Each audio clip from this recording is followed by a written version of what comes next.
Hi guys. आज आमे बुलिबाकू जाइछनु चंदली यात्रा।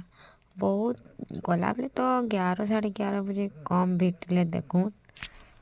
हमें भाबुथिलु आज केनता भीड़ नहीं हबार काजे मुई सबु थर लेट जीसी। तो ये थारे मस्त लोकेशन अच्छे चंदली पाठ मस्त लागसी ने पूरा ने फोटो फोटो टिके हेली भगवान ने पूजा करी की तार बाद मुई टिके रील्स गुटे केते बना लेने तो नेटवर्क ही नहीं आउतला। सोच सिंपल रील टिके बने देली जस्ट एपीरे स्टेटस देबार लगी। तार बाद आमे टिके देखलु सबू लोग माने टिके आइबार के लागले न बहुत भीड़ हो गला न। तो मुई टिके जस्ट रील गुटे की फोटो गुटे कली।